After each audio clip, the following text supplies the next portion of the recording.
to be disclosed who they are and what we're doing.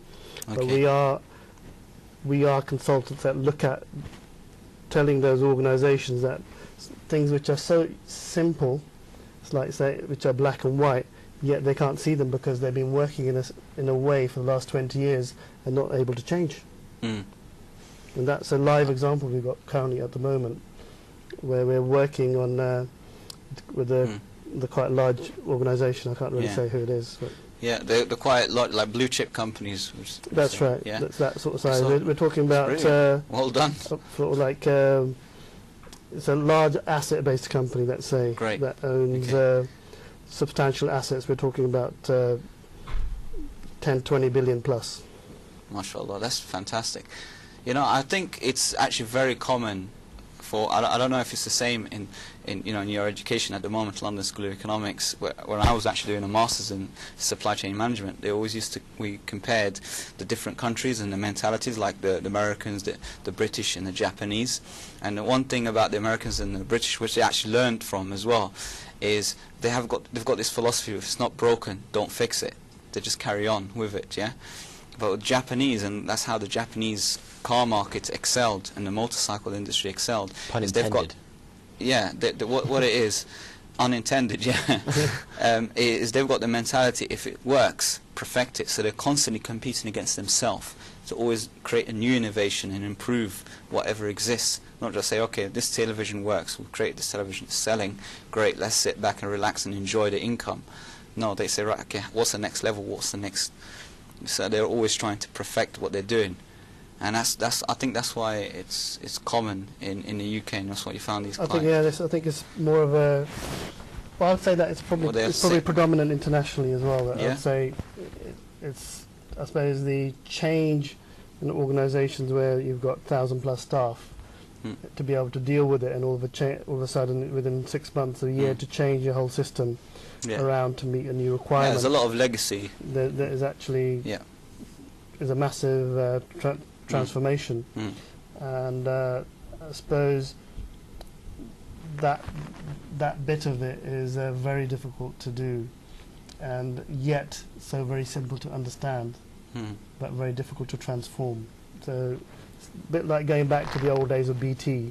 That this is probably as not complex as something like, the size of something like BT. Right. So your organisation can work with any level, from complete startups. That's right. Like brother Ahmed Ibrahim, if he wants to start a business, he can come up to you guys and you can say to him, okay, how much money do you have?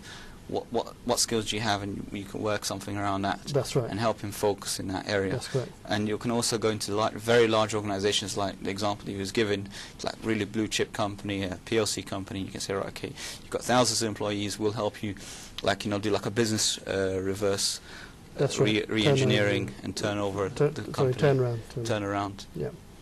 Okay. So, what do you have any more questions in mind? We're like fresh young entrepreneurs. Yeah, sure. Well, is it just that the market's changed recently, or do you think that it's an ever-changing market and that this phenomenon needs to be dealt with on a constant basis? Well, I'd say, generally speaking,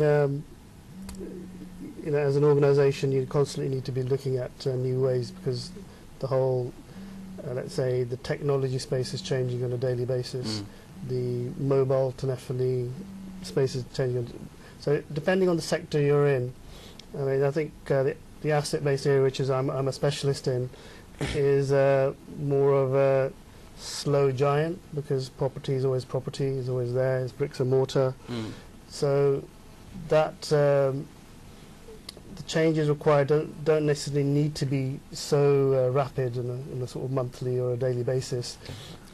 Yet, I suppose the fundamental is that since October 2008 or so, the financial market just to a very large degree has collapsed. So there's very little money in the market, and the organisations which have been used to working in a certain psychology are almost locked in their psychology. So the issues are, going back to the U and the B side, is the organisation is locked in the U side, which is they're not clear but why they're running a certain business in a certain way.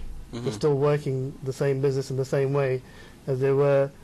I mean, they realise something's wrong, the market's changed, but to change an organisation around that's been working in a certain mentality for the last 12 years in an upward market is actually, it's not easy. The possibility that they may even realise everything that we are able to tell them and help them on.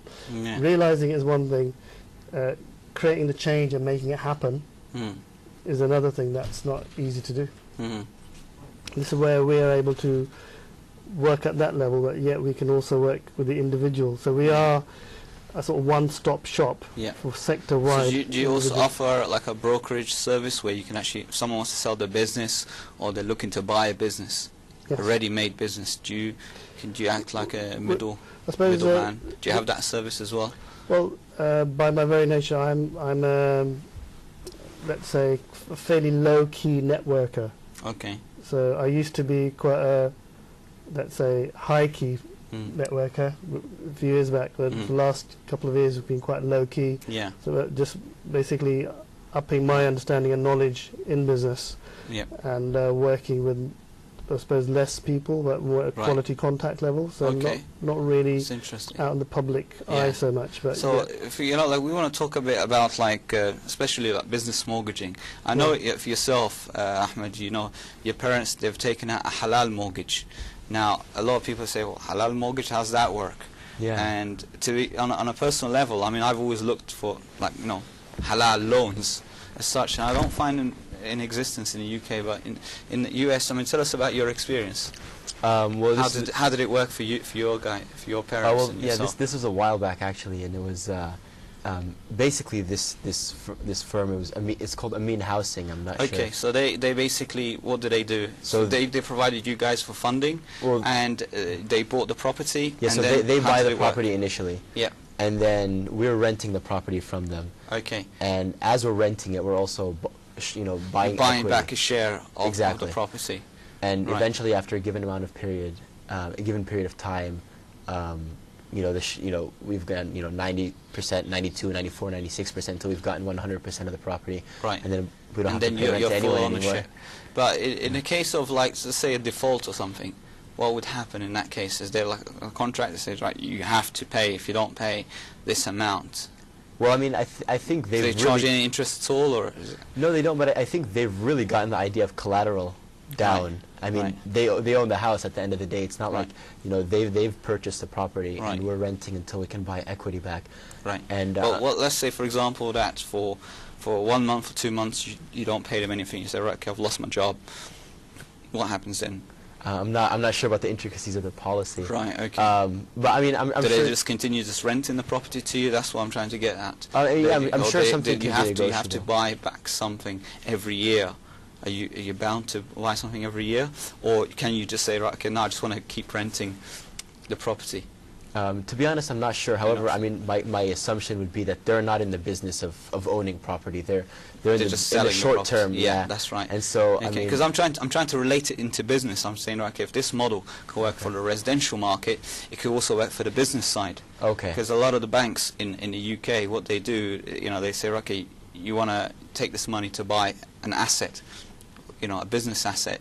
We'll loan you this money. We don't care what you do with it, really, effectively, as long as we get it back plus 10, 20%. Yeah. Over 20 years, 23 years, whatever. Yeah. Right? So that's how it kind of works. And I'm thinking, this is really interesting. That in the US, like you said, Islamic financing is kind of like matured than the UK. So you've got that solution already. And I'd like to see that kind of solution in the UK. Unfortunately, I haven't seen it yet. I mean, I've looked around, and a lot of people said, yeah, there's this solution, there's that solution. I don't know if you found anything like this, or have you looked into the market in the UK? Not so much in the UK, but I mean, if like you're saying, there is a shortage of this kind of solution, I would most likely attribute it to the fact that the end user ends up paying much more than they had given a conventional, or even other solutions that Islamic banks can provide. Excellent, excellent. Yeah. So you got any last questions or last tips of advice to our viewers regarding starting a business or anything like that, Lucky? Well, in summary, I would say when it comes to planning your business or being successful in your business, do a lot of market research. Well, in the beginning. I would say you've got to be very clear about who you are, where you want to go. Right. Be clear about what you really want, because it may be that you just want to do the business because you enjoy being in business. Some people don't want to admit it to themselves actually, but they just love compulsive workaholics. Or are you really because it's going to be giving you a lifestyle choice? Sure. So if you're clear about it, I think the business side is usually easy because it's very easy. The business side you come to us, we help you. That's it. For the you side, you've got to be clear about who you are. The you side is usually more difficult for most people. That's the most difficult part. But unfortunately, we ran out of time. So, dear viewers, I hope you've enjoyed the show, and inshallah, we'll see you next week, same time at 9 p.m. And remember, it's I Mean Business only on Iqra TV. Assalamu alaikum wa rahmatullahi wa barakatuh, and thanks for coming, Lucky Singh. Thank you for having me. Ahmed Ibrahim.